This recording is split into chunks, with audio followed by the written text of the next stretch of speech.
Welcome, everyone, to the La Jolla Cosmetic Podcast. I'm your hostess, Monique Ramsey, and today we have Phoebe Davis, who is an Hello. influencer and a social media starlet from the show Cosmic Love on Prime Video. Mm-hmm. And you're also flexing Phoebes. You're big on social media in terms of tell everybody what you do. Yeah. So I used to compete in bodybuilding competitions. So that's where the Instagram name Flexing Phoebes came about. But originally, health and fitness was my passion because I went through a big weight loss journey. And I lost over 50 pounds and started competing. And that's kind of where I started building this brand and growing a following. And throughout that process, I kind of discovered that there was so much more in me than I ever thought through my weight loss journey. And through any kind of transformation, there is always, obviously there's a physical transformation, but there's so many other things and aspects of your life that transform along with that. So I kind of kept the flexing part because you can flex so many different areas of your life. So right now it's like flex your mind, your body, and your soul. And yeah, so that's kind of the foundation of what Flexing Phoebes is. But yeah, I'm a side model. And I was just on Cosmic Love on Prime Video that just came out this last August. So a lot of exciting things have been happening in my world. And today you're here, we're checking in with you because you're 6 days post-op from your breast augmentation procedure with Dr. Salazar. Yeah. I am. Yes. And yes. How are you feeling? Are you feeling all right? I feel good. It's very obviously because I am so active that forcing myself to be in my bed 24/7 is really hard for me. And even yesterday I was like, okay, I'm just going to walk around for a little bit, and made it 3 blocks. And I was like, my chest is about to explode. Like I couldn't even do 3 blocks. So I had to turn around and come back home. But I feel like it's going well. I just met with Dr. Salazar and he said everything is looking perfect. Like my incision line or wherever looks great. They're like normal swelling. So it's interesting because I have no idea what they really look like. You haven't taken it. I mean, I do, but I don't. You know what I mean? Yeah, so right. All my friends are like, how does it look? And I'm like, I don't really know. Too early to tell, but that's okay because that is one of the procedures. Well, I think probably most procedures have some degree of swelling. Sometimes there's bruising, there's incisions that have to mature, and really, no matter what procedure you're having, there's going to be something where it just doesn't look as good as it's going to look until that post-op healing period settles down. So one thing I want to ask you, so you were talking about being on Cosmic Love, which for everybody, if you haven't watched it, it's a kind of a dating experiment where astrology is sort of the main focus. So tell us what your sun sign was and what your experience was with that show. Yeah, for sure. So my sun sign is a Leo. I am through and through a very typical Leo, very much ruled by the sun. I'm a sunshine baby. I've always loved being in entertainment and in the spotlight. I grew up doing musical theater and singing and dancing. So that's like what my background is. I got to be a lead on the show, which was a huge surprise for me because wasn't even told I was going to be a lead until the night before we started filming. So I was like, that bomb was dropped on me. And I was like, oh my gosh, like, this is my moment. I'm going to meet the love of my life. So hopeful. But being a lead on the show meant that there were 4 leads, and each person represents the element of the zodiac. So there's earth, water, fire, air. Leo is a fire sign, so I was the fire element. And basically there were 16 singles that came into this beautiful mansion and at the top of Malibu to come and date us. And we each had 4 perfect matches based on astrology. So the show follows our journey in figuring out who our matches are we compatible, seeing if that experiment has validity to it, if astrology is something that has legs to stand on as far as dating goes and compatibility. And without giving any spoilers away, do you think astrology is something that can be accurate maybe in the dating world? I definitely think that astrology is real, 100%. I think there's so much science and truth behind it. My biggest takeaway from my experience on the show was that astrology is a really good tool that can be used to help nurture a relationship and help you understand some deeper rooted mechanics of the other person and get into all of those areas, because there's so much truth behind that, like for myself and for everybody. But I really think it's more on the nurturing side of a relationship versus the nature side of it, of an instant physical chemical attraction like that. I don't think can be established based on astrology, but I think astrology can definitely be used to help further develop a relationship. And do you think with your Leo fire nature, how did that serve you in this experience at La Jolla Cosmetics so far? Like how you approached surgery, you know, going into it and coming out of it in these first 6 days? Yeah, that's a great question. That's a great question. So Thanks. My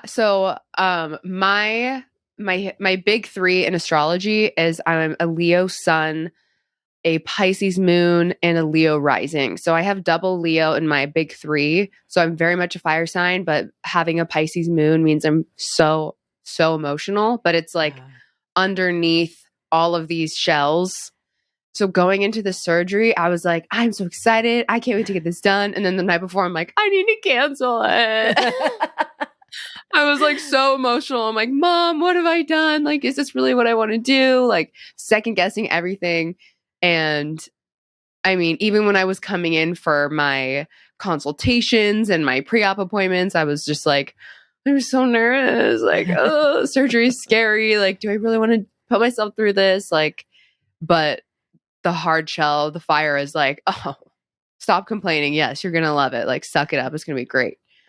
So that's pretty much how that went down. That's how that went. That's funny. So tell us a bit about like the day of. So, you know, were you first one in the morning, and how did that day go for you? Yeah. So way back when, AKA last Thursday, yeah, I was the first one. So I got here pretty early. It was like 6:30 in the morning. The night before to prep, I showered and washed my hair and shaved my body because I was like, I don't know when I'm going to be able to do this the next time. So got all of my basic maintenance things taken care of. And then, yeah, going into surgery, it was a really smooth experience. I mean, I came with my mom and she just was so patient and waited in the waiting room for me throughout the surgery. And I'm a Christian, so faith is really important to me. And so my mom and I prayed before surgery, which was a really special moment for us.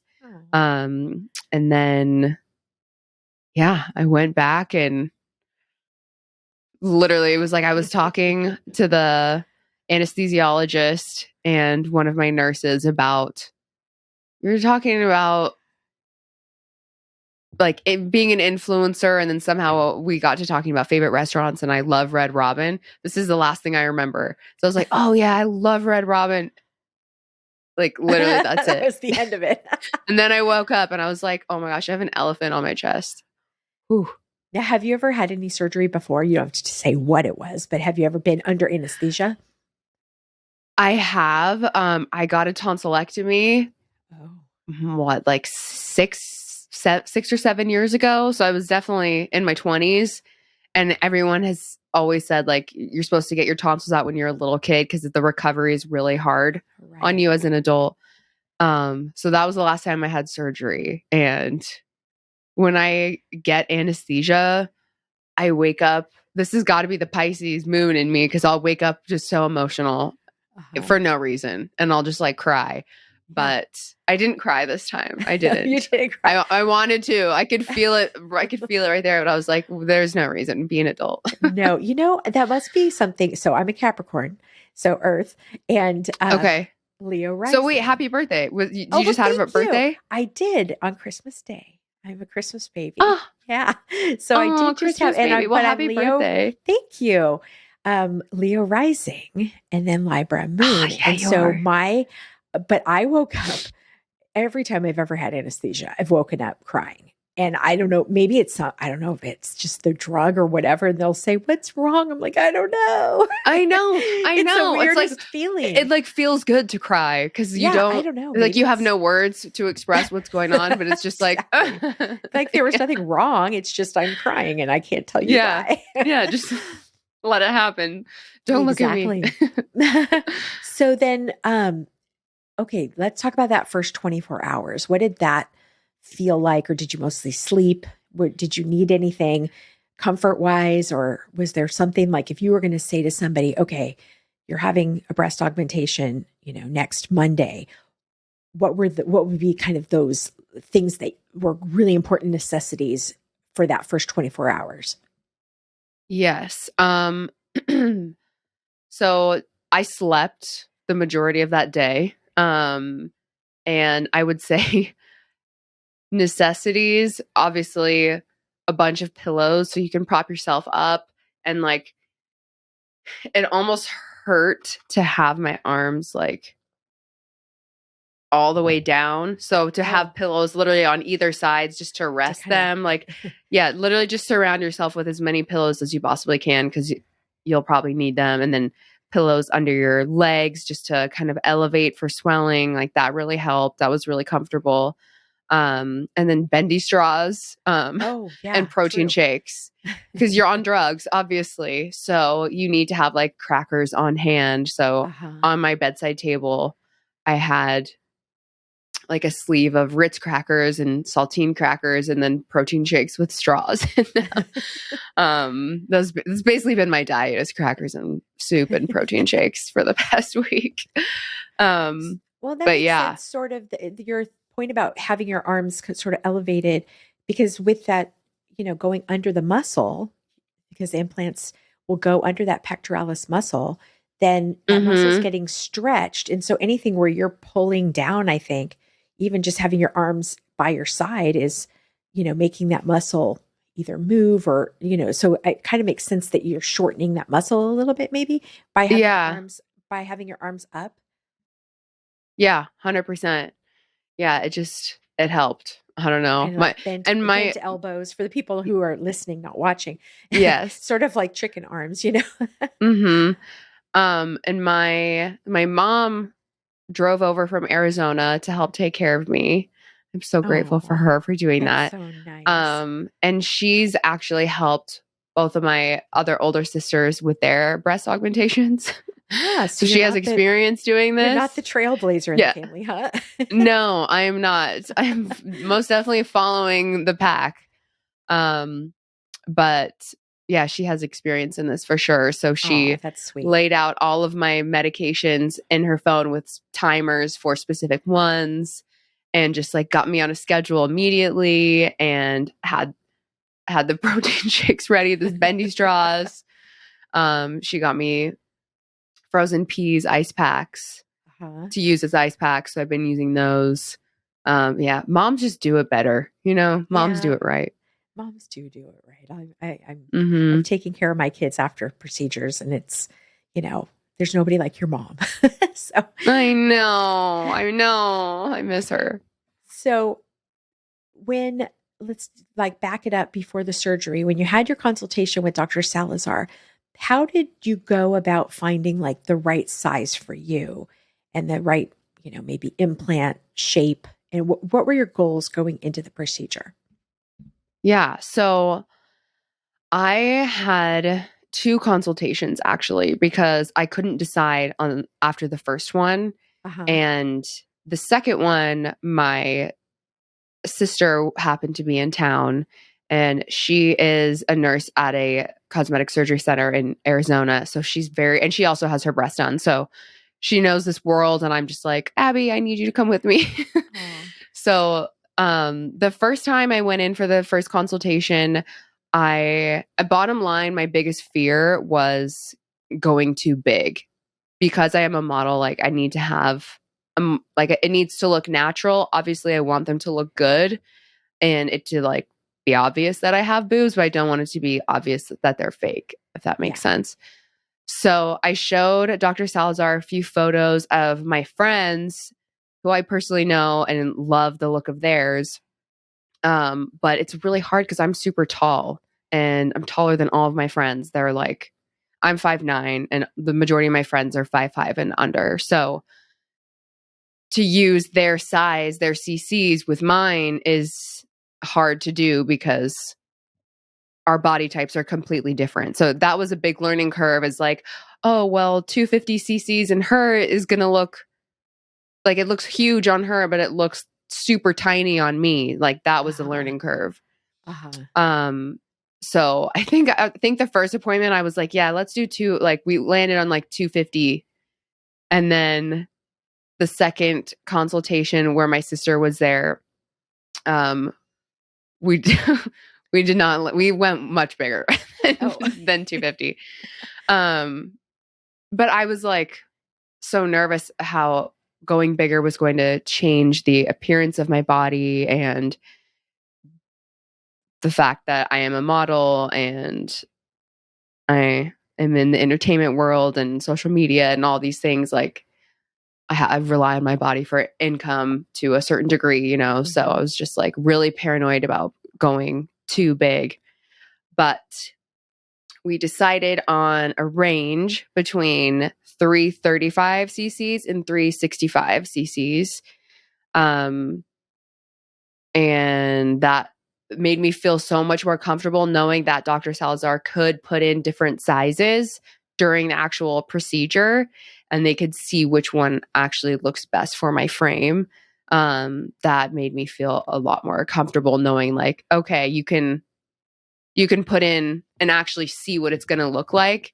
And obviously I like trust him. So that was like really relieving for me. Now, do you know what you ended up at? Yes. So they ended up putting in 345, which is perfect so because right in I went in the range. Yeah. Yes. Literally a chef's kiss because when I came in that morning, I just reiterated my biggest fear is coming out and having them be too big. And even Dr. Salazar told me he put in the 365 and they all agreed like it was too much. So I'm just like, okay, I'm so happy. Thank you. Yeah. Thank you. Now, before when you were in the consultations, did you guys do any sizing or like where you kind of try on a size or the 3D, almost the 3D imaging with the Vectra or anything like any of those tools? Yeah. Yes. So we did the AI scan thing where they superimposed implants onto your current body so you can kind of see what it's going to look like. But it's so hard for me because I don't look at my boobs. I mean, I look at them naked, but you know what I mean? Like I look at them in clothes or in swimsuits. So it's hard to see how I want them to look when they're just like there. You know what I'm saying? Like when it's just a chest. Yeah, when they're not. Right.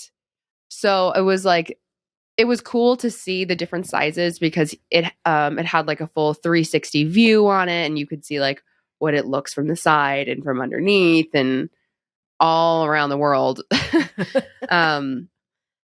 But yeah, that was really cool. And then of course they had like the sample sizes of the silicone. So sizers, put the jellies in. Yeah. In the bra. But even that was weird too, because it was like, it's not what it's going to look like. Yeah. So you have to take those sizing appointments and those in the consultation with a grain of salt, because it's like, when you look at it with a certain size, it's like, oh my gosh, I have torpedo boobs, but like, it's not going to look like that. Right. But I was like, oh my gosh, they're huge. Well, and Yeah. I would think there's almost a little bit, and maybe over the next few months, you know, almost a mental adjustment that you might have, because all of a sudden there's part of you that's different. And how do we, you know, kind of, how does our brain make that adjustment? Because you're used to being one way for your whole life, and then all of a sudden something's different. And so it's not just the physical change, but really also sort of a mental change. Oh, totally. And I'm a little bit nervous for that to sink in, because as these start to settle and I can get more, basically when I can wear my normal clothes again and see how it's going to fit with my body, and I continue to recover, it's going to be, I know for a fact it's going to be difficult for me, just because being in the bodybuilding world, basically we all kind of struggle with some degree of body dysmorphia, because we've been so lean, and then going to a regular weight is like, it feels like it's way overweight, but it's not, it's healthy. So that's something you have to kind of learn through competing and through that world, basically. But that's something that I've definitely struggled with in the past, is body dysmorphia. And I've talked a lot about that on other podcasts as well. And how I've kind of repaired my relationship with my body and with food due to my journey throughout competing. So I'm not going to lie, I'm a little bit nervous how it's going to be once these start to settle in, because it's going to be like, my body is going to look completely different, but it's all good things. Like, I'm really excited to see like how my new body is going to, I don't know, be in the world. And is this something that you've always wanted, or when maybe in your life did you think, you know, I wish I had a little more up top? Yeah. No, it's definitely something that I've wanted for years and years. And especially being in the bodybuilding community, every competitor has fake boobs. Everybody. So it's like you're around them constantly. And then since moving to California, all of my friends have them, and my sisters have them. So I love the look of them. I love that fullness. I'm like putting my hands up, but yeah, I'm just excited. It's going to be so weird to see myself with it, because I truly don't even know what they look like. Like, yes, I do, but I don't. Yeah. Right. Well, you'll get there. And do you know what brand implants or like? I got the gummy bear, high profiles. High profile. Oh, okay. Yeah, because there's like moderate profile, high profile. I don't know. There's a whole bunch of profiles. I don't know. Yeah, I got the high profile, so it's like kind of a little shelf action here. It's just so hard still. Yeah, they're probably so I have to be tender. so gentle. Yeah, be gentle. Oh yeah, so yeah. And then, you know, was there anything that surprised you kind of going through this process that you didn't expect would happen, or that you wish somebody would have told you? Honestly, I feel like I was really prepared going into it.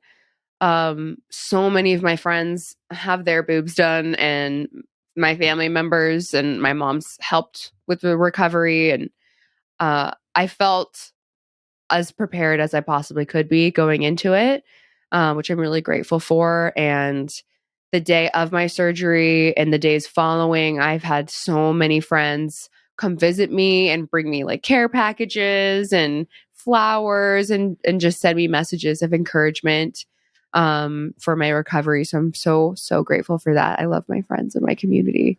That's really wonderful. So yeah, I think emotional support is huge.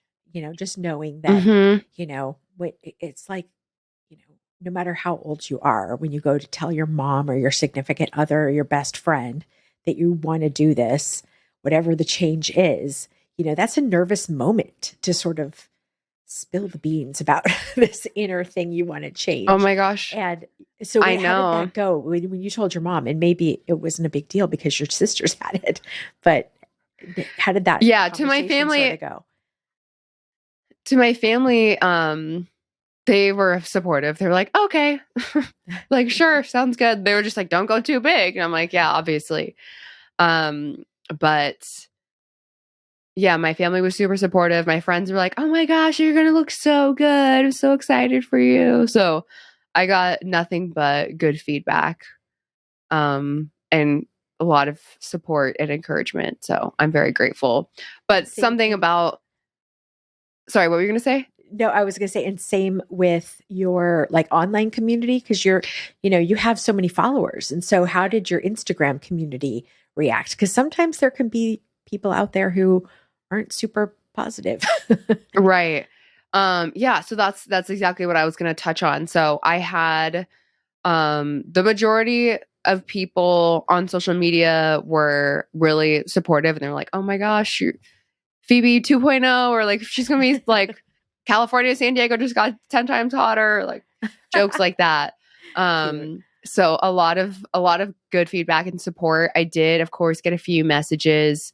One of them was from a woman who like had breast implants and then got them taken out because of all of the complications that can come with breast implants. So that was more of like a warning message, like, don't do it, you'll regret it, type of thing. And then there was one, it was interesting because like I think a few days before my first consultation, when I announced it on social media, um, or maybe it was the second consultation. Either way, before like literally 3 days before I announced it, this girl had messaged me and she was like, I just want to say I applaud you for being like so positive about having a natural body, and like you're just like, you inspire me for having such a natural body, and like not giving into like lip fillers and implants and blah blah blah. And I was just like, oh shit. I was like, she's gonna find out in 2 days. Yeah, well, But it ultimately, that's it's your body and you get to choose what, if you want to make a change, I I think it's an important kind of empowerment, to be able to say, it's okay that there's might be something I don't like and I'm going to fix it so I don't have to think about it anymore. And yeah, totally. And I think there's something empowering. Did that same girl come back later and say anything? I don't know. I don't think so. Yeah, good. All right. Yeah, I don't think nothing that I can remember. I was just like, ooh, ruh-roh. But yeah, I think it is really empowering to let other people know that like, hey, I'm making this change. I'm doing it for me, and that's okay. And if you agree or disagree, that's fine. That's your life. But this is my choice, and I have nothing to hide. I'm very, very open and authentic and vulnerable with the social media. Well, and I think sharing your whole I'm so experience. sorry. Oh, you're good. You're good. It's my medication timers. Oh, is it really? That's so classic. Yeah. Like, oh, time for Tylenol. Good. Okay, yeah. Stay ahead of the pain. Yeah. Stay ahead of it. Let's see. What was I going to say? Oh, so do you think, having breast implants or maybe it's not been long enough because it's just been 6 days, Mm-hmm. But do you feel like, that kind of fits your image? Yes, I think so. I mean, I think if anything, there's not, I mean, I don't know. I think my image is my energy. It's the energy that I give off and the vibes that I have. And I think that goes much farther than my physical body. But I do think it's going to make me sexier for sure, and I'm freaking excited for that. Yeah, there's nothing wrong. Yeah, no shame. Yeah, exactly. And I was just going to say, with your weight loss, you're super open with that and very transparent about, losing the weight and getting into shape. And I think, if everybody goes, we'll have the link in the show notes to Phoebe's Instagram, where she just is you're so genuine with everybody and so sweet and so open and encouraging to other people who might be starting on a weight loss journey or starting on a fitness journey. And I don't, there's no question in there. I just noticed that about you, where I think thank you. Being open to everyone, it's not a secret, it's okay. And, just sharing with them, and you sharing this whole journey for people who might be thinking about having either a breast augmentation or any other kind of surgery. It's important to hear from people who actually went through it. Yes. To realize it's not maybe as scary. You might have those the night before jitters. Yes, doing? Very common to want to cancel like right before. Well, and some people have that same feeling right after. So you wake up, you go home, you're like in pain. You're like, what have I done? So sometimes that what have I done? Yeah, buyer's remorse. Right after, because it's a lot. And we do try to prepare our patients, I think, to really know what's coming, because the more you can know what's happening or what's going to happen, the more calm you can be. But I think, I'm sure now, let me ask, what was recovery like for you in the recovery room? Like when you woke up and after you stopped crying, you're like, I didn't cry. I held it in. That's right. You held it in. You didn't cry. But when you woke up, how did you feel right then and there? Immediately, it felt like everybody uses this expression, but like an elephant on your chest.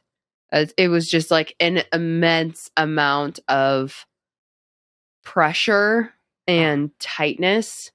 It's like if you imagine something like pressing down and also stretching out at the same time. Oh, okay. So it was just really intense, and I had never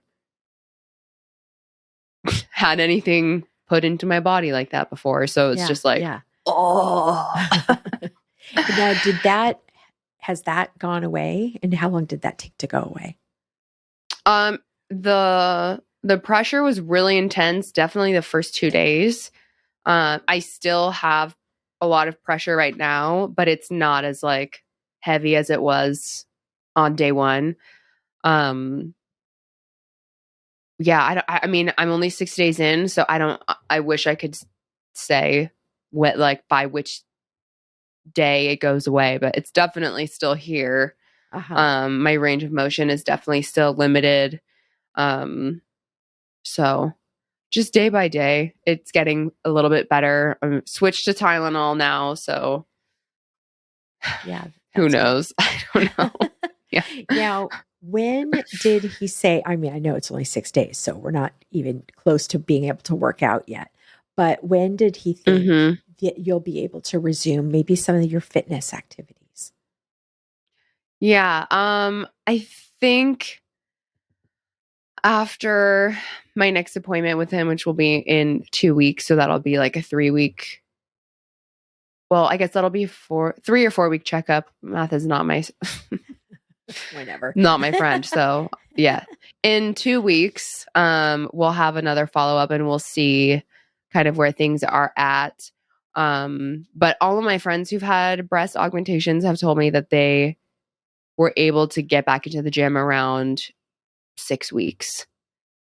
So I'm hoping that 6 weeks is my marker. I'm definitely after 2 weeks, so after another week, I'll go on some walks and I'll really start incorporating walks, because I love a good hot girl walk, mental health walk.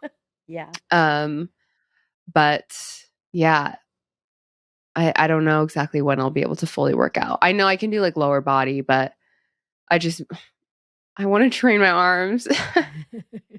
I want to fast forward to 6 weeks so I can be like perfect and ready to go.